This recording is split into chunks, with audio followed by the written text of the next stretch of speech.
Hello and welcome to the latest Unranked podcast episode. It's the 349th episode of the show. I am Christian Humes here. We have the one and the only Thomas Caswell. Tom. What's up, everyone? 349. One away from the big 350. A zip code, I'm sure, or an area code for a phone number, I'm sure. Ooh, can't wait till we get to 369. Is that yours?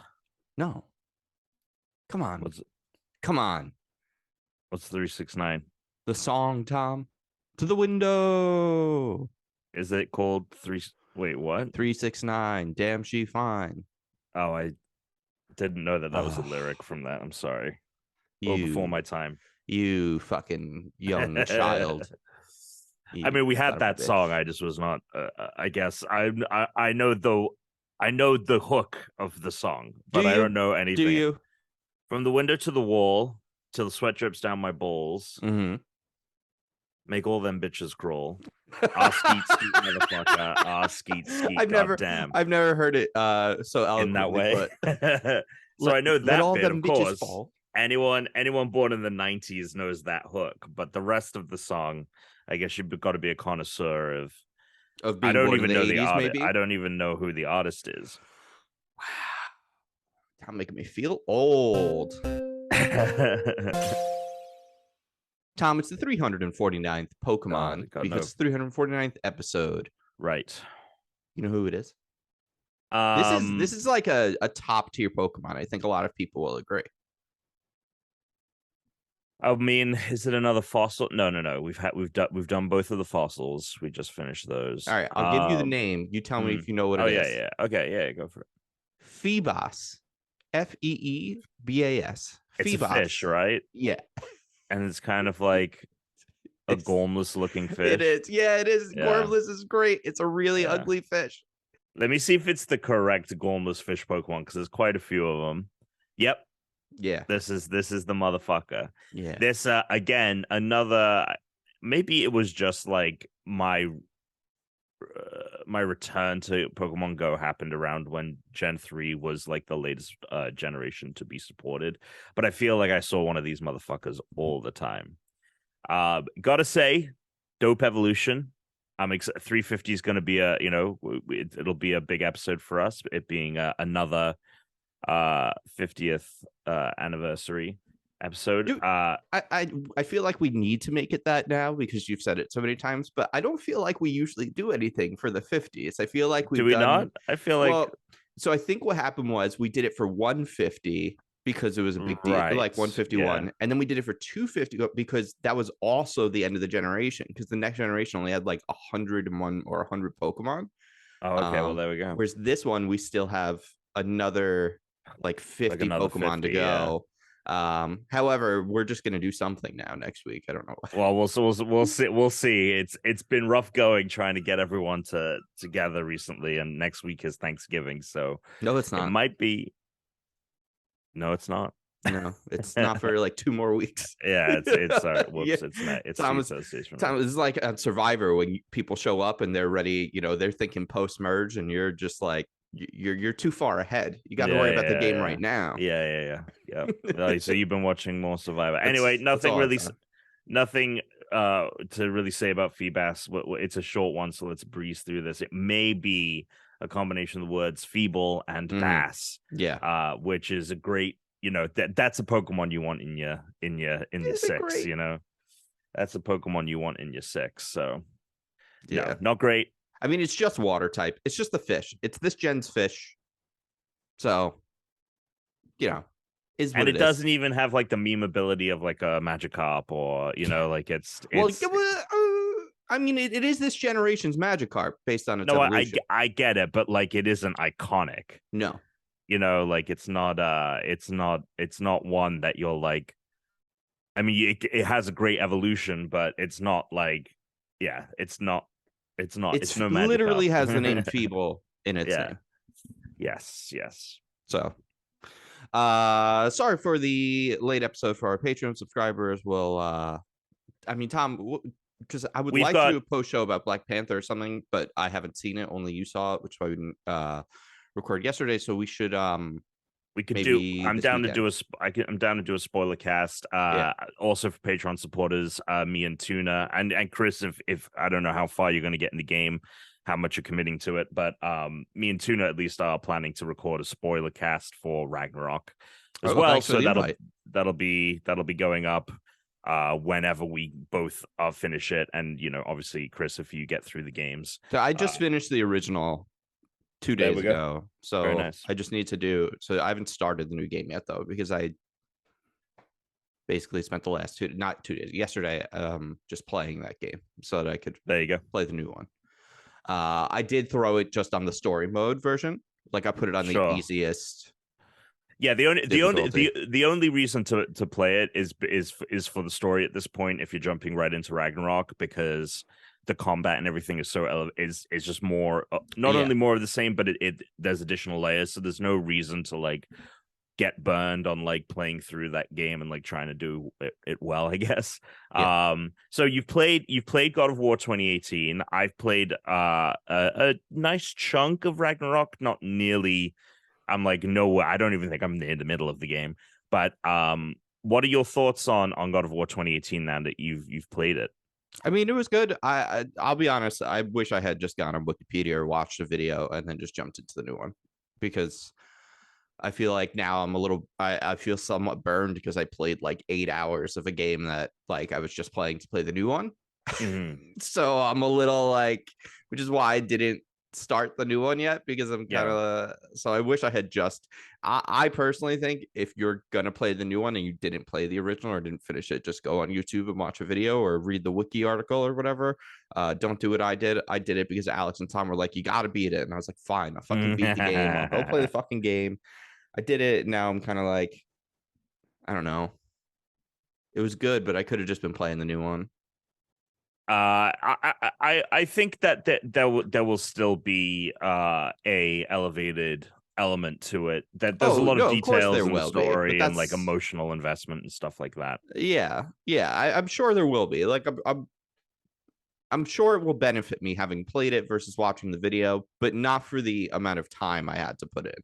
Sure, I would have preferred. And this one's even longer. Yeah. And I will say, I'll just warn people, for those who haven't played it and are just going to watch a video, which it is a totally fine way to do it. I do recommend like finding something on like YouTube to watch a recap there. There is a built-in one in the game, but it's like a minute and a half long, and it is apparently not very informative for people who haven't. A minute and a half is very short. Yeah, so that's shorter than most of the cutscenes. I think Polygon put up an article that it was like, I played Ragnarok and I'd never played the first one, and the recap did nothing to like help me understand all the intricacies of everything. So yeah, go find one. GameSpot does have one up there if you do want to check that one out. Man, I want to guess like what it even says now, because I'm trying to think like how could I recap that in the shortest way in a minute and a half, and it would really be tough. It'd be like it's like when I've watched like those videos, it's like lost in 5 minutes, and I'm like, not really though. No. Not really. I know what you're saying. Even like they're like, oh, season 1 and like 5, and I'm like, no, you tried though. Good try. Well then let's talk. I'll talk Ragnarok then. Since it's great. It's fantastic. How does it look? It looks great. where would you put it? Because I feel like we're still, as much as I was like really impressed by some of the environments in Call of Duty, like there were moments in the new Call of Duty where it's like, wow, okay, I haven't really seen this level of fidelity much. I mean, it's not like what Call of Duty is doing, especially because Call of Duty is utilizing like streaming textures and stuff. So they're like, they're like utilizing cloud-based technology to make all that shit look as amazing as it does. I'll say that this looks on par with God of War 2018. The PS5 is great because it can run it in 4K at a high frame rate. It's not quite hitting 4K 60, but it's like 4K 40. So if you have like a variable refresh rate screen or TV or anything, you can have it on? What are the performance options? So there are two. So you can switch between quality and Yeah. performance, and then each of those has basically like an unlocked or locked frame rate mode. Got So it. I'm playing on quality with unlocked frame rate, and it doesn't look like 60, but when I switched to the performance mode, it was noticeable that I was losing some of the quality. But it looks great. I mean, 2020 God of War 2018 looks great. It looks just as good, if not better than that. And I will say, like, one of the things that is about this game is like, so far the game feels like God of War 2018 was like a really good standalone Marvel movie, right? Like it was like a Thor Ragnarok or an Iron Man movie or whatever. This feels like, cool, we're getting like an Avengers level experience where the scope so it's not of Iron Man 2. No. This is more like we're playing Infinity War, and like it's about to be the end of all things. Yeah, of and course. Like, and I mean, when I heard, they were like, this is it. Like, this is the last game. Like, this wraps up the first one. It's not a trilogy. Yeah. Although I don't know. I mean, I guess we'll see where it ends. I don't think it's just done with this one. Well, they'll definitely continue the franchise, I'm sure, because this will probably sell well. But yeah, I have no idea where this ends. Did you watch what was the name of the documentary?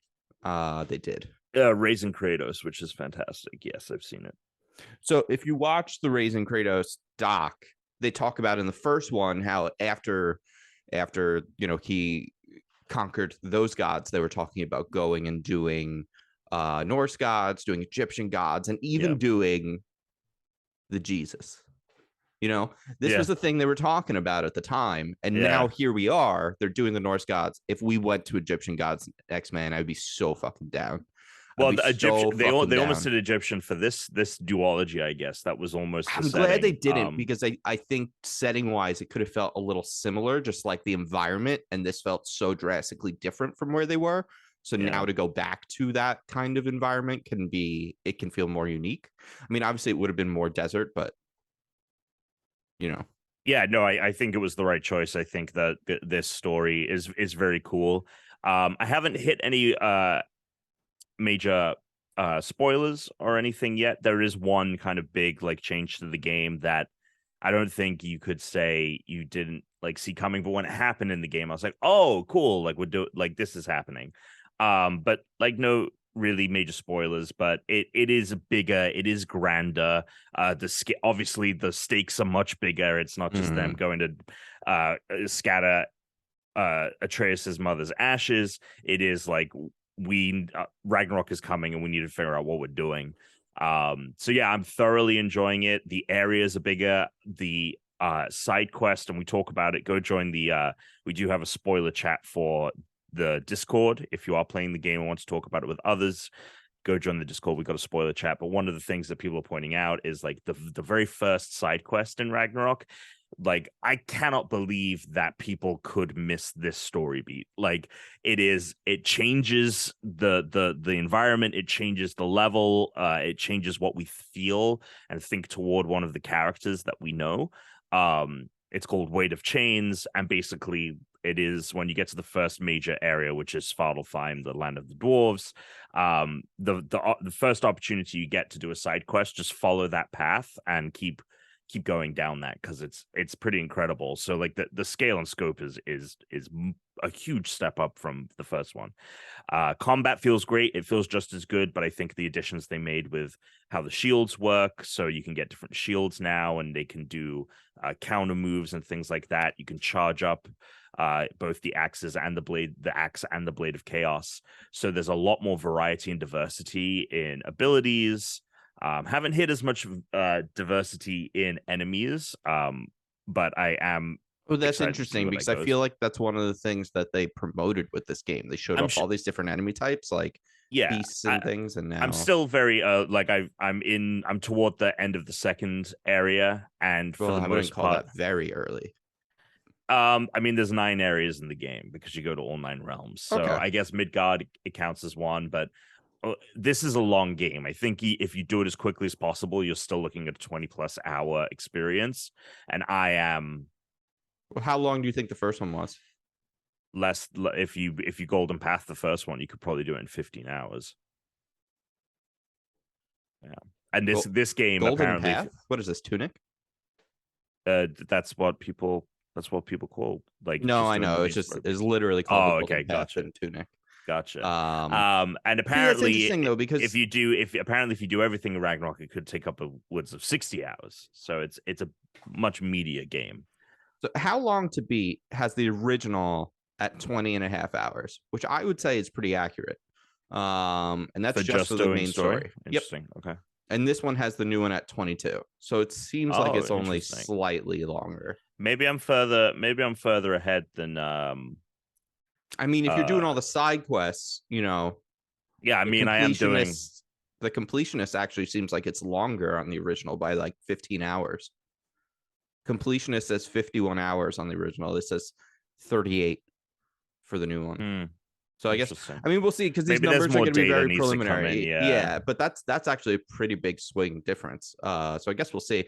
That's interesting because every reviewer I've read has talked about like the length of the game like being substantially longer than the first one. But I don't know. Like I have no idea. One of the things that I love, and this is something that Sony maybe everyone's has playing it on like hard ass difficulty. Yeah, maybe. Well, that is the other thing. Well, and that brings up my next thing that I love is, you know, a lot of the first party PlayStation games have been making huge roads in accessibility, which obviously like there's nothing like I need to change or anything like that. But there's some real quality of life improvements in those settings that, for example, like aiming the axe, right? Like sometimes like you aim it, it feels a bit heavy to like move the camera sometimes, and like trying to like aim the axe. It's a bit fiddly. Trying to aim the axe at like an enemy or the blades of chaos at an enemy. You know, a lot of the times like you aim and you're like, fuck, I didn't hit it. Like I need to readjust. You can set it so that when you aim, it'll auto snap to the closest thing. You can set the setting so that the puzzles you have more time on solving clues. You can set it so that Atreus and your companions can give you more or less clues. There's a bunch of things in the settings that I think people who are booting up the game should just go peruse, see if there's anything you want to change. Like even just button mapping, for example, like changing the interact button and because they have the dodge as the X in this one, and like that feels really counterintuitive. So I've switched those around. So there's a lot of really good stuff in there. I definitely recommend people go check it out. Are you getting that PS5 Pro controller? The Edge or whatever it's called? Yeah. We'll see. I really only need it for like competitive gaming, and the PlayStation is not where I'd play any of those. Yeah, but, exactly. You know, if they do make inroads in multiplayer, and you know, there's all these rumors about the Last of Us game being like a free to play, like an actual like, I mean they supposedly have 13 live service games. Right, exactly. So if they start, you know, if Bungie's Marathon or you know turns into a thing and it's PlayStation exclusive, like then I might consider like getting a pro PlayStation controller, but I don't see the need for one right now. Not to sound like a broken record, but when I started playing God of War, I was so mad the second I picked that controller up again. I hate it. I hate that controller so much. And I'm really salty, and I think it's a really bad look that they don't allow third-party controllers yet still. What do you mean? There's like PlayStation likes to talk about accessibility, but you can't use any third-party controllers yet for PlayStation 5 games. The only third-party controller that's available is a straight-up like recustomized DualShock. So like they're basically taking the guts of a DualShock and recustomizing it. But it is still the exact same layout. You can't really do much different with it. They just don't allow it. You just can't get one. That's why there is no third-party like Xbox style controller still for PlayStation 5, because they don't allow third-party controllers to play PS5 games. You can use third-party controllers on PS5 to play PS4 games and play classic games, but there is still 2 years in no third-party controller, which guess what? That sucks for people that have any kind of like dexterity issues. Like if you don't have two hands with 5 fingers like ready to go, like I don't really know what you're doing to play this game as easily. Like so there's the Scuff Gaming one. Yes, but that is still just a regular ass PlayStation controller with and like then I did see added this back buttons. there is this one which I did see get announced. This is the Victrix, and this is a PS5 controller, and it allows you to it allows you to do offset. But this one isn't out yet. Interesting. I didn't know that. Yeah, I mean, I guess we'll see if that's true, Tom. I still don't know if I believe it's going to be allowed to play PS5 games. I guess we'll see if it's true, though. I mean, it's being sold as a PS5 controller. I know it is, but I guess we'll see. But it also like this doesn't look like a good controller. No. But I will try it if so. I just think like on the front of like Xbox has all these like they literally made a controller for accessibility and they made it so cheap. Sure, yes. And like you can use any like third party fucking controller that like has the right connectivity. Like they don't give a shit, right? Their software accessibility is not first party titles is not necessarily on par with the newer PlayStation stuff, although they are doing a lot of inroads there. But I think like Sony's like I think it's a bad look to be like, hey, if you have any kind of like visual or hearing impairment, great. But like all the like progress that was made over the last decade when it came to different controller schemes for people that have like any kind of physical like limitations when it comes to playing games, you're shit out of luck. Sorry. Yeah, I mean that is the thing about it. Steven Spawn posted about, he was like, all of the Ragnarok settings in the world, as great as they are, if you can't let me play your game without being letting me play it, use keyboard and mouse, like I just cannot play it. Yep. So like, yeah, that there is an input problem for sure, and that's something that obviously Microsoft, it's interesting. They have both halves of the puzzle. PlayStation's got the software side, Microsoft has the hardware side. Like if only we could work it out. We need to end these console wars, man, with Ragnarok. I mean, yeah. But the story's great. The character additions that they've added are fantastic. The person they got to play Odin, I couldn't believe. I was like, wait, this guy really? But within moments you realize it was absolutely the right choice for the casting. And then some surprise characters as well. So I'm really excited to play more. I haven't been able to invest in as much time as I'd want, but hopefully tomorrow, like all day, I'm just gonna try. So the question on everyone's mind, Tom. Well, tomorrow I'm going to Universal. We're gonna go to Universal and we're gonna see Black Panther because we can't. Therese has a meeting now today, so we still haven't seen it. So it's late, so we're gonna go tomorrow. And then just go to Universal for the rest of the day. Tom, question on everyone's mind. First game, everyone's like, "Hey, we know how these dad simulators work. Do I get to play as Atreus?" Second game, you gotta know what I'm wondering. Do I get to play as my man Brock? I will say that the dwarves have a much bigger role and presence, even more so than in the first game. I will also say this game is really fucking funny. There are so many great fucking jokes that legitimately had me like laughing out loud, and the game continues to. And there was a really good interview with the director, and he was like, like the note of this game is so dour, especially even compared to the first one. He's like, we needed to have some levity to balance it out, and we realized that Kratos is like the ultimate straight man. And there was just so much that we could do with like playing jokes off of him, and it really, really works. And the dwarves are used to great effect, especially in that realm as well. But I will say, to keep this as not as spoilery as possible, but also like leave a little taste on the tongue, the kind of like, oh wow moment, like the one big kind of like, oh, this reveal, this thing is happening. Do I get to be the axe? It does involve, that would be amazing. It does involve, if they did an axe way, when like you throw something and then it's slow-mo and the camera's behind the thing. That's what I want. I want to be the axe. Maybe there will be I have not unlocked, I will say I have not unlocked that ability yet. That would be sick. It would be like the dragon gun in Perfect Dark, which has a fly-by-wire cam on it, so you shoot the rocket and then you get to control the rocket. Yeah, I love that shit. I love that. I love that shit. I love that shit. That would be some wild shit to do. But I will say that the big twist of things, as far as you know, it does involve the dwarves. Hell yeah. and it's gonna be like I was very interested. It's gonna be in like a how that crafting happened. game where like I go out, I get resources, and then No, I'm making, it's more exciting than I that. was excited about that prospect. Oh well, again, maybe down the line, I know that like the more you play, that there's a lot. Apparently, just like things pick up, and it's one thing after the next. But yeah, game's great. Game is fantastic so far. I had a joke from earlier, so I'm just gonna bring it back up, even though it's not okay. Good. Hey Tom, speaking of input problems, how about that shirt you're wearing? How about that hoodie? Did you see the tweet that I put out? That input got the official tag on Twitter. Oh, shut the fuck up. Yeah. Oh man. And I retweeted a picture of it, and I was like, comedy is now illegal on Twitter. Oh my god. Yeah. So, and then go ahead. How did you like Black Panther?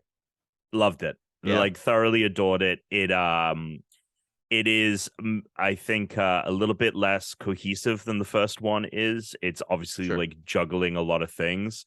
Because the funny thing is like this movie was gonna originally be about, before the passing of Chadwick Boseman, it was still going to be about like loss, and it was going to be about the fact that Chadwick had, or T'Challa had lost 5 years of time with his people and being their king. Sure.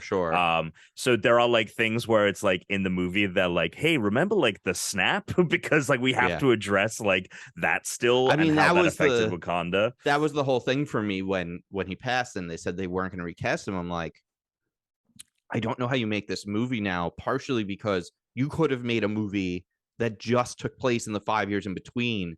And it's like, well, how did they adjust to not having the Black Panther? How did they adjust to not having Chadwick? And it's like, well, it's weird to ask that question now, because now it's like, as a character passes, it's like, well, they had 5 years where he wasn't around. So what was the answer then? What did they do at that time? Like, why is it like suddenly so different? Because it's kind of like, I understand it's like brutal and heartbreaking. Like they, in story, not in real life, but in story for them, like, oh, he's back. Oh, he's gone. It's like, well, yeah, but he was just gone. Like everyone had already figured out how to move on. I will say I found the answer to that question satisfying. Okay. I feel like the way that they handled it was pretty tasteful, especially and there's a lot at play in the film. It has the same issues as the first movie when it comes to like visual effects. All of the bad CG is back, but I will say it is shot, I think, even better than the like. And like watching it, I was like, man, I feel like it's been a long time since we've had a Marvel movie with like a sense of like visual like direction and purpose. And for me, I felt very let down at the end of No Way Home when we have this amazing thing where it's like, oh my god, all of the we've got the three Spider-Man. Spoilers for No Way Home. We've got all three Spider-Men here, but the final fight is just going to be like, it's too dark to see anything. There's no real, we're just going to have them web around. There's no real sense of placement. The choreography wasn't the best. Yeah. And that is not the case here for any of the shots, whether it's in action or whether it is dialogue or anything. Part of me honestly believes that is an unfortunate result of them trying to, being made during COVID.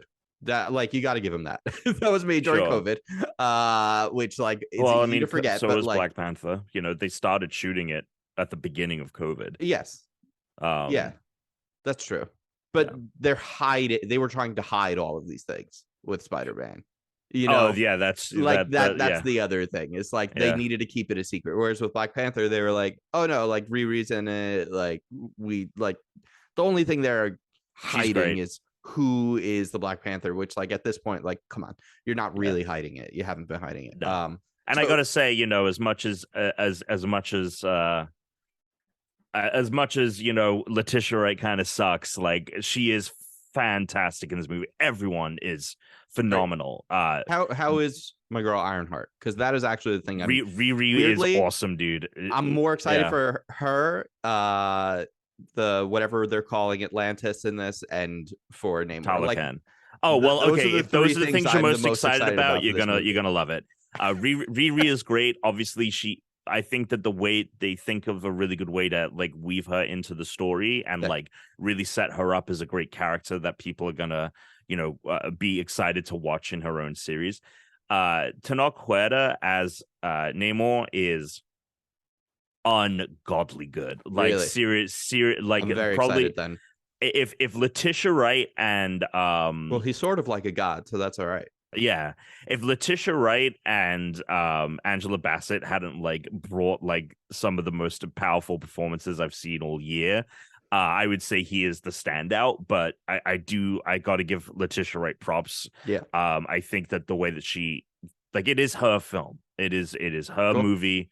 It is about how she is dealing with everything, and it's done so well. But like Danny Guerra, I believe her name is Okoye, is fantastic. The new cast of characters, Martin Freeman, still like a fun like CI guy to watch, but all of the that stuff little motherfucker shows up. Oh, he's back, and his side of the story is like, why this movie is so long. We can easily cut pretty much all of this. They're clearly trying to set some stuff up for the future on his side of things. Oh my god, give him a TV show. Oh my god, just to do it, give him a TV show. Well, he's based on a lot. Maybe it would be amazing, kind of like how when they announced Andor, I'm like, I don't need this. Yeah, I mean, he gets his side of the story gets roped into things that have already been set up in other things. So I do think we will get like more of a presence from him as we delve into that stuff. Interesting. But Namor and Talokan, the thing that I loved about, well, they're not Atlanteans, Talakanians or whatever. The thing about Namor and his army that is great is that they're genuinely terrifying in this film. They like are, no one, you thought Wakanda was a city that no one knew anything about. Like, people literally don't even know that Talokan exists, and they go to great lengths to make it. They go to great lengths to make it that as few people as possible remain alive that learn about them. Good. And their presence is always kind of scary.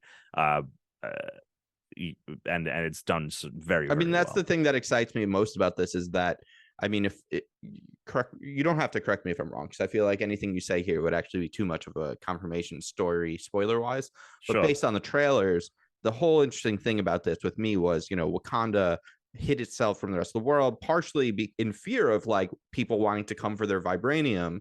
And now it seems like here Wakanda is searching for a new source of vibranium, not knowing there was another country just like them who hid from the world. And it seemingly has vibranium of their own. Like, it almost seems like they are their own Wakanda. And now Wakanda, it sort of makes them into the villains in a way. It feels like it's going to justify whatever actions they're going to have. I could be wrong. That could be just the way the trailer set it up. But if I'm not wrong, that is a very, very interesting story. I think it's a mix of being wrong and right. Like, obviously, like that there is a reason why they have resurfaced. It obviously ties into what Wakanda is going through and everything. I think that the way everything that you're talking about, I'm not going to say like, oh, you're on the money or anything. But I think that it is so strong how they handle it that by the time we get to the final confrontation between Namor and Wakanda, that you can justify everyone's motivations in the same way, even more so. I think Namor is an even more not relatable because he's a prince of an underwater nation, whereas Killmonger, the thing about him is like he was just like a regular dude for the most part. Well, but he was also one of the people that were in line to go for. He was like a prince as well, basically. I mean, he was literally the king's nephew. But he grew up as a normal, he grew up as like a normal human for the. And it was him. But that wasn't his birthright. His birthright was to grow up just like T'Challa did. Yeah. Namor is kind of like, oh, what if Killmonger had grown up in Wakanda and like become royalty and all that. But I think his justification as to why he is doing the things and the predicaments around how do we handle this like geopolitical situation, essentially, I think are actually stronger in this than they were in. It's so interesting you're saying that. Black Panther 1. Because I will say, I don't know if you really hear him talk much at all in the trailers. No. Oh, and he talks. No, he has a lot. I'm like realizing right now, I'm like, his justification, I'm just thinking about him as just like this physical presence, because if I remember correctly, from my limited knowledge of the actual comics, he's like ultra fucking strong. Yeah. Like he hangs in there with the best of the boys. So... Yeah, and he is a real threat in this movie. And anytime he gets involved in the action, it's like no one can stop him. Yeah. And they have to come up with an ingenious way to deal with that, and figure out how to counter him. Is the next project Ironheart? Do you know that's coming out? Marvel release? Yeah, so then, well, we've got the Guardians Holiday Special coming out. Is that technically Phase 4 or Phase 5? It's technically Phase 4. Ant-Man in February is the beginning of Phase 5. Okay, so so Black Panther is technically not the last Phase 4. It's last Phase 4 movie. It's the last Phase 4 movie. It is not the last Phase 4 project. I was not excited about the Guardians Christmas special until I saw the trailer. And I'm so fucking in on this trailer, Tom. Yeah. I am. So did you watch 8-Bit Christmas last year? No, I didn't get around to it. It's very good. You should watch it. Is that a Disney thing or a Netflix thing? I think it might be on Disney. Or it might be on HBO, actually. Okay. It might be on HBO. It's great. It's all about, kids. The NES came out and they want an NES. It's very, very good. It's sort of like a updated take on A Christmas Story. But did you see they're doing a new Christmas Story? Yes, I was aware that with the original actor who they all look old as fuck, but it makes perfect sense because it costs them probably nothing to get these actors that aren't really doing anything. Yeah. Who were huge then, but are not. Yeah. Yeah, I mean, I've never seen A Christmas Story before. Didn't really have it in England, and it was not a part of my childhood. So I have no reverence. You've still not seen it? No. Okay, Tom. And you can start these around Thanksgiving. Sure. I feel like at least. I mean, the Guardians Christmas special is coming out week of Thanksgiving, so I think you should. This year, I want you to watch both A Christmas Story and 8-Bit Christmas. What a duology of I need you to Christmas films. It's just there. I think you sort of I still grew up at a time where I got NES games for Christmas. I was still just you're sort of outside of that. You came into console gaming late. I got but it was still that thing of I expect that was when I was going to get games, and that was when I was going to get but your Dreamcast was your first console, you said, which I got for Christmas, right? So your first console, you're already using discs. Yes. There's a difference between the sort of more analog games, things like that. I think you should watch it. Just get a reverence, Tom, for a time that you missed out on. Did not experience. Yeah. It's very good. I think you should watch it.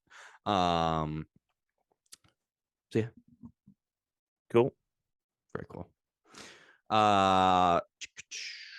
We're gonna do a Black Panther spoiler cast at some point I guess maybe on the weekend, Tom. I mean, I'm pretty much free all day tomorrow. Well, yeah, I know tomorrow's the day I'm seeing it, so. All right, so we gotta wait until Anyway, Alex had a pipe burst, so he couldn't make it this week either, and Dan was away for work. Tom, do we have any important news this week? No, I think we can move on. There was nothing particularly huge that dropped this week. I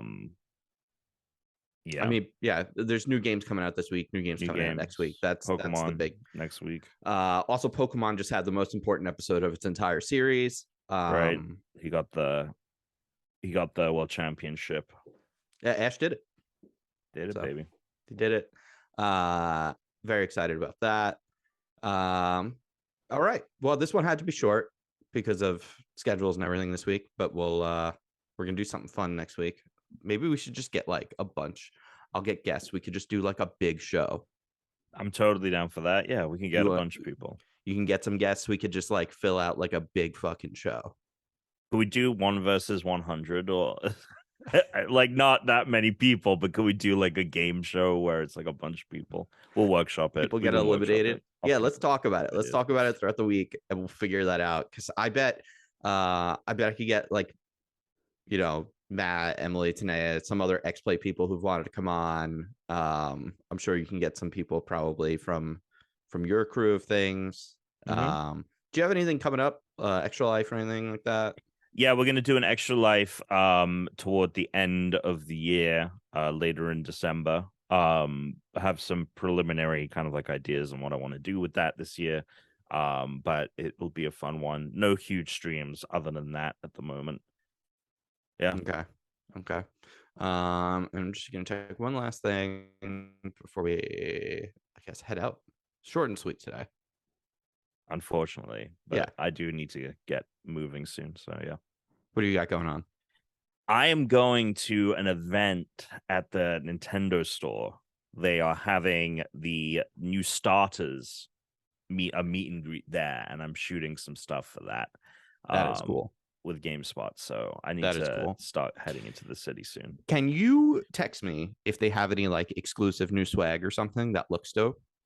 Like clothing and shit? Yeah, because you can't, as far as I'm aware, I can't like buy that stuff online and have it shipped still. I mean, I can hook you up, yeah, but I just don't know what's new or anything. I am kind of like thinking about spending some money today, though. I was like, I don't get to go to the Nintendo store often, so like because I'm gonna travel this year for holidays, so I'm gonna be back on the East Coast. Yeah, so I'll at some point be within the area, so you didn't even have to like you send it to me. I could just come get it from you. Yeah, you let me know. I don't know what you're looking for, whether you mean like clothing or anything. Yeah, I just don't like. Sometimes like when they do events, they have like, they're like shirts and stuff, but we just had them on the day of the event. I'm like, that looks amazing. I wish I could have got it. I'm sure that they could.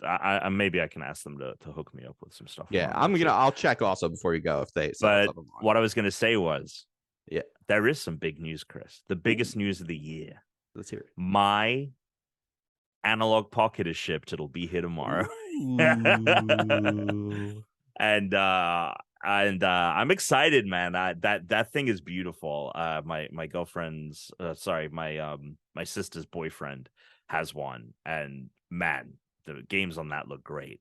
So obviously there's a lot to play. Warzone and Pokemon are coming out next week. I still have to beat God of War Ragnarok, but I'm excited to boot it up. I watched that Pokemon episode, and Tom, I shed a tear, man. And I gotta tell you, I'm now so excited for the new Pokemon. I don't care if the performance is horseshit. That's just what I expect out of Nintendo. The thing about Pokemon is that series and franchise and those games do something that like literally no other game can do. And that is massively tap into our nostalgia and child. You know what I mean? Like our love for it. No, it's not. But you know what I'm saying. Because the thing that like if they showed a trailer and I saw all my favorite Pokemon, I wouldn't be as excited as like I see a trailer and I see all new Pokemon. Right. Like that's the thing is like it's this legacy that keeps moving forward that actually excites me more than nostalgia, because it's like I'm not even showing up and like I'm not nostalgic for any of the stuff I'm seeing. I'm excited about all the new things I'm seeing. So it's kind of funny. But I do want to say one thing. There was a little bit of news. Did you see what Shiggy said? About who? Shiggy, about the Switch successor, Shigeru Miyamoto. Oh, no. What did you say? He's talking about how the successor may not be backwards compatible, about how when they do make new consoles, they don't necessarily plan compatibility, because their hope is the reason you're playing like on a new system or new hardware is because it does something the old one couldn't. And I'm like, you stupid motherfuckers. If for the third time in a row you throw away like your golden egg and you're like, we can do it better. Like you did it with the Wii. Like don't do it with the Switch. Everyone likes it. No, yeah. It would be a mistake. But I'm sure that they'd also still sell. Well, I don't know. Nintendo has certainly proved that it can flop after having such major success. So I don't know. We'll have to wait and see on that one. All right. Let's play us out, Tom. Let's do it.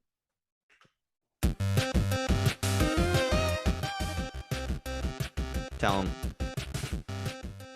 Yeah, Great Brit Tom on each and every platform. Still on Twitter.